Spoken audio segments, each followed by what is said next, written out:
Good morning. आज हम सीखने वाले हैं अलग टाइप की प्रॉब्लम। बहुत ही सिंपल है, टफ बिल्कुल भी नहीं है। मैं जेई का क्वेश्चन भी लूंगा इसमें, ताकि आपको समझ में आए कि हाँ कितना सिंपल भी पूछा जाता है। लेकिन इसके लिए आपको जो है वेक्टर एडिशन आना चाहिए, तब बिल्कुल इजीली हो जाएगा। मतलब एक तो कॉइल का फॉर्मूला आना चाहिए कि कॉइल के सेंटर पर मैग्नेटिक फील्ड कितना होता है, और उसके अलावा आपको वेक्टर एडिशन आना चाहिए, बस दैट्स इट। शक्तिमान प्रॉब्लम इसलिए बोला था क्योंकि बहुत पहले एक सीरियल आता था शक्तिमान, उसमें कुछ ऐसी स्ट्रक्चर ही दिखाते थे शक्तिमान के यहाँ पर इस जगह, जैसे आयरन मैन में तो अलग दिखाया कुछ ब्लू कलर का, वैसे यहाँ दिखाते थे। तो ये एक तरीके से मॉलिक्यूलर स्ट्रक्चर हो गया, कुछ हेलिकल पाथ पे चलता हुआ, सॉरी एलिप्टिकल पाथ पे चलता हुआ। तो यहाँ पर क्या है कि आपको कुछ ऐसी लैंग्वेज मिलेगी कि दो कोइल्स दे रखी है आपको, और वो दो कोइल्स एक दूसरे के परपेंडिकुलर है इस तरीके से। ये अलग अलग कोइल है, और सिमिलर भी हो सकती है, अलग अलग रेडियस की भी हो सकती है, सिमिलर हो सकती है, अलग अलग करंट हो सकती है, सेम करंट हो सकती है। तो डिपेंड करेगा कंडीशन क्या दी है आपको। ये कुछ ज्यादा ही अजीब बन गया, इसको वापस से थोड़ा सा चेंज कर दे। यहां तक तो बात है, अब सही है क्या? काइंड ऑफ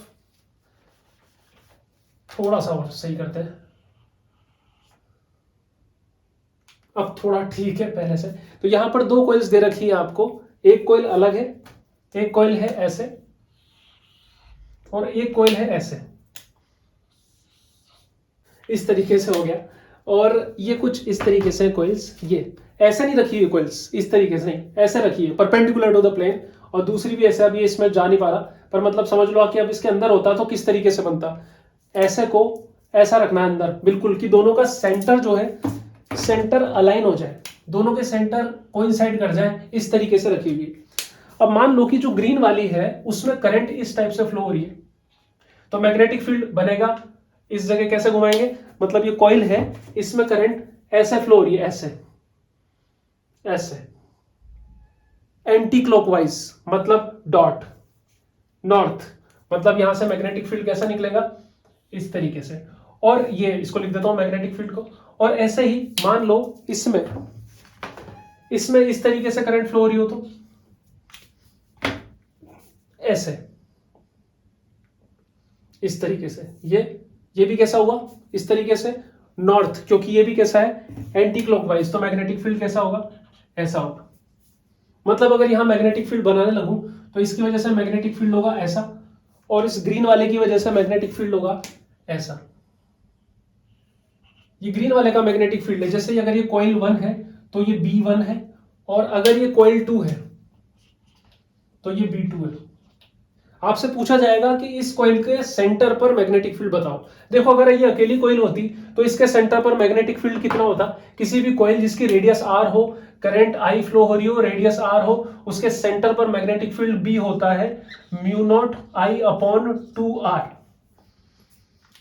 इसके लिए भी μ0I/2r होगा, डायरेक्शन का फर्क होता है। तो यहां पर भी ग्रीन वाले की वजह से μ0I/2r, और ऐसे रेड वाले की वजह से भी μ0I/2r, अगर दोनों में करंट सेम है और आइडेंटिकल कॉइल्स है तो।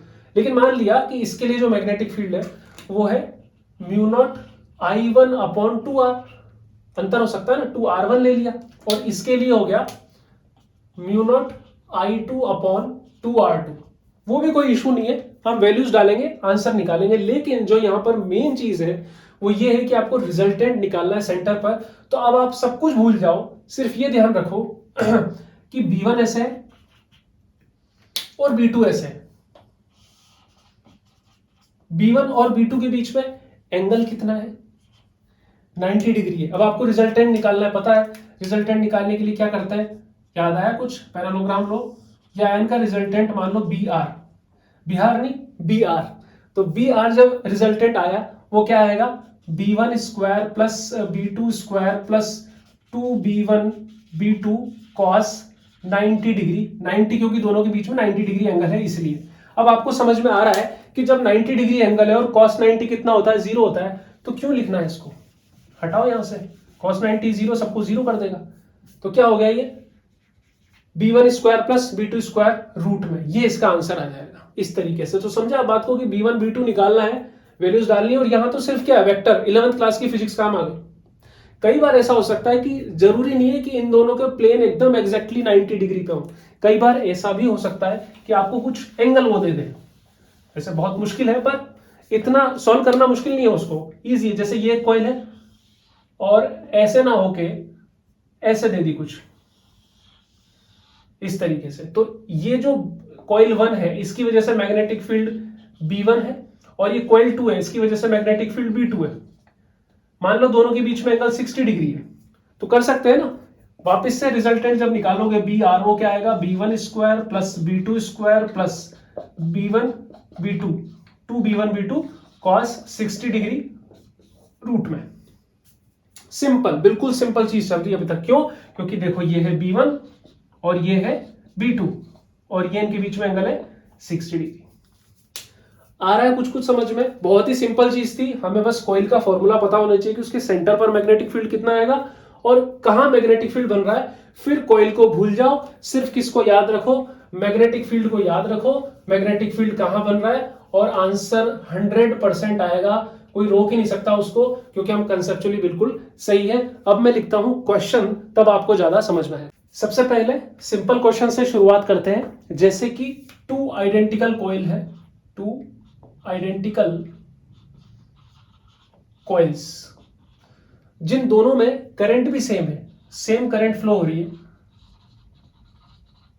और परपेंडिकुलर रखिए जैसे कि उनका सेंटर कोइंसाइड कर रहा हो। तो ये जो डायग्राम बनेगा कि परपेंडिकुलर भी और सेंटर कोइंसाइड कर रहा है, वो डायग्राम कुछ इस तरीके से बनेगा। सिंपली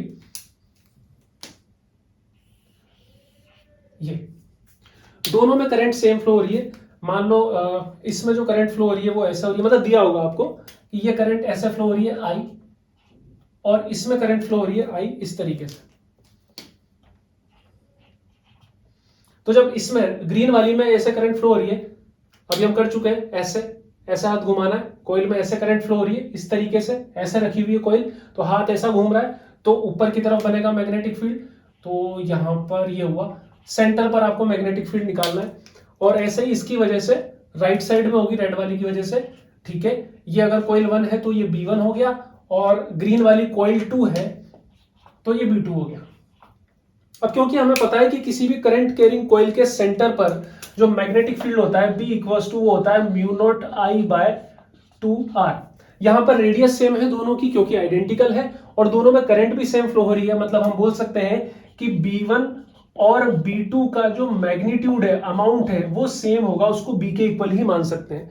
मतलब B1 कितना आएगा μ0I/2R, और B2 भी कितना आएगा μ0I/2R। डायरेक्शन अलग अलग है और वो हम निकाल लेंगे। मतलब मैं लिख सकता हूं B1 की जगह भी अगर मैं B लिखूं और B2 की जगह भी B लिखूं, तो इनका जो रिजल्टेंट आएगा वो क्या आएगा, रिजल्टेंट BR आएगा B√2। कैसा आएगा, B resultant equals to B1 square plus B2 square plus, अब वो करूंगा ही नहीं, 2B1 B2 cos 90 करूंगा क्या, नहीं करूंगा।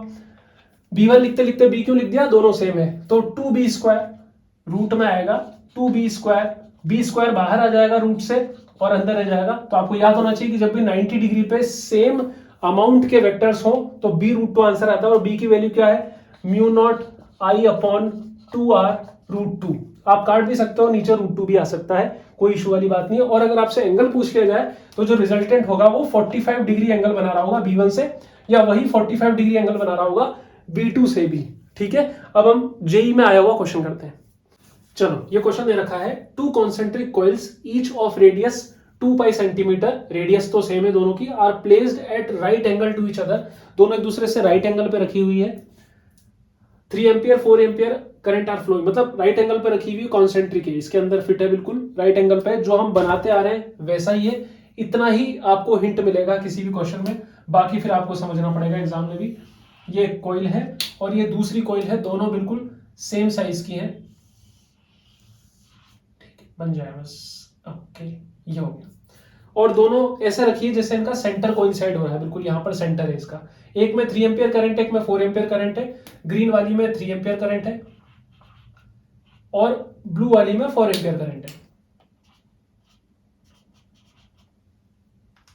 अब आपको क्या पूछा है, the magnetic induction at the centre of the coil, बीच में यहां पर कितना मैग्नेटिक इंडक्शन होगा दोनों के बीच में। यहां पर इसका सेंटर आया और यहां पर इसका सेंटर लाई कर दिया, इस जगह पर कितना होगा। अब आप बोलोगे कि यहां तो ये बताया नहीं कि कौन सी कॉइल में करंट किस डायरेक्शन में फ्लो हो रही है। ग्रीन वाले में ऐसे भी तो हो सकती थी उल्टी, या ब्लू वाले में भी तो हो सकती थी, तो कोई प्रॉब्लम नहीं है। अगर आप ग्रीन वाले में जो करंट मैंने लिए उसकी उल्टी बना दोगे तो मैग्नेटिक फील्ड इधर हो जाएगा, उससे क्या फर्क पड़ता है। ब्लू वाले का मैग्नेटिक फील्ड मान लो ऊपर है, एंगल तो अभी भी कितना बन रहा है 90 डिग्री। कोई बोल रहा है कि नहीं ग्रीन वाले की तो लेफ्ट में लेनी है और ब्लू वाले में मैग्नेटिक फील्ड की डायरेक्शन फिर से चेंज कर दी जो है उसके अपोजिट, तो ऐसे हो गया। मतलब इनके बीच का एंगल तो चेंज नहीं होगा ना, चाहे कुछ भी कर लो आप, हमेशा 90 डिग्री रहेगा। और इसलिए क्योंकि क्वेश्चन वाले ने दिया नहीं है कि कौन सी डायरेक्शन में फ्लो हो रहा है, तो आपसे पूछेंगे नहीं कि एक्स एक्सिस से कितना एंगल बन रहा है, वो नहीं पूछेंगे, फिर बस आपसे नेट पूछ लेंगे। तो नेट में तो कोई चेंज आना ही नहीं है, क्योंकि दो वेक्टर्स b1 और b2 के बीच में एंगल कितना है 90 डिग्री है, चाहे कुछ भी कर लो। समझ में आ रहा होगा शायद, मुझे ऐसा लग रहा है, ऐसा नहीं होगा कि मैं अकेला ही समझ रहा हूं। आप बना बना के देखना डायग्राम, आप खुद इस चीज को फील कर लोगे कि आंसर सेम ही आएगा, चाहे इसके अपोजिट ले लेना आप करंट की डायरेक्शन को। अभी तो मेरे साथ सोल्व करो।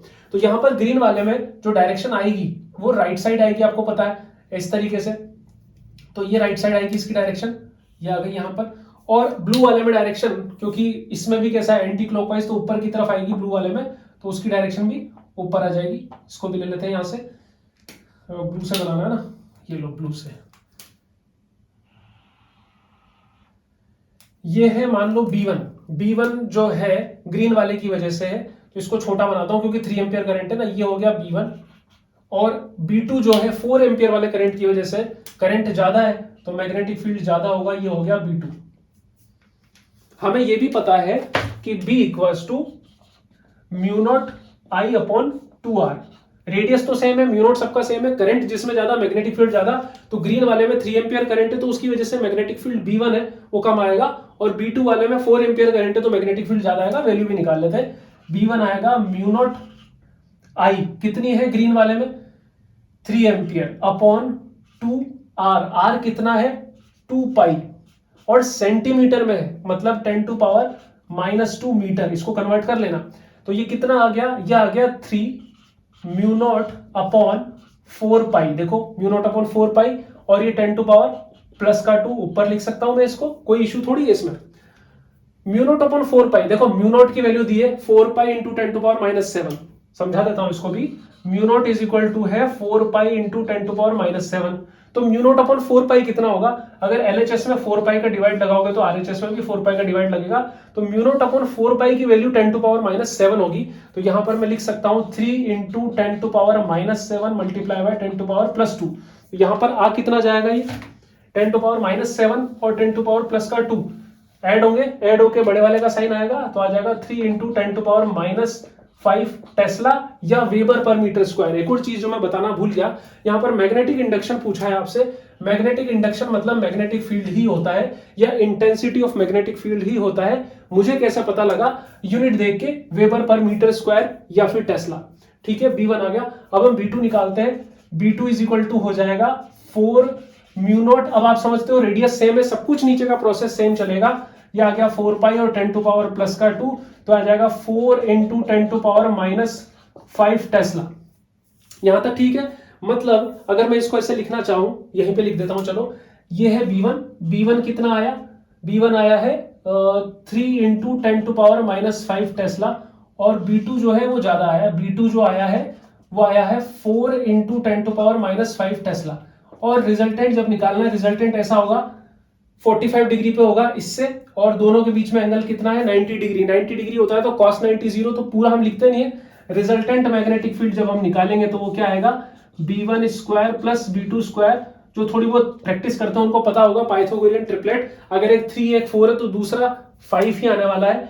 क्यों, देखो आप 3 का स्क्वायर 9 और ये हो गया 10⁻⁻10 प्लस ये 4 का स्क्वायर 16 इंटू 10⁻⁻10, रूट में 16 प्लस 9 25 बाहर आएगा 5, और ये हो गया 10⁻⁻10 कॉमन था तो उसके ऊपर रूट वाली पावर 1/2 पावर, तो 10⁻⁵ टेस्ला। ये आंसर आ जाएगा। तो कितना सिंपल क्वेश्चन पूछा गया था, लेकिन बस उसमें यही कि कंफ्यूज नहीं होना, घबराना नहीं है, बाकी होता चला जाएगा। आप ऐसे ही वीडियोस देखते रहिए, शेयर करते रहिए, सब्सक्राइब बढ़ रहे हैं, बहुत अच्छा लगता है, बहुत अच्छे आप लोग कमेंट करते हो तो मुझे बहुत मोटिवेशन होती है। इनफैक्ट फॉरेन से भी, मतलब नेपाल से कमेंट था, एक बांग्लादेश से था, एक पाकिस्तान से भी शायद कमेंट था, और मतलब एज ए क्रिएटर मैं देख सकता हूं कि कहां से मेरे वीडियोस देखे जा रहे हैं। तो मैंने देखा था कि आउट ऑफ इंडिया से भी काफी रीच बढ़ रही है इस चैनल की। तो थैंक्स फॉर वॉचिंग।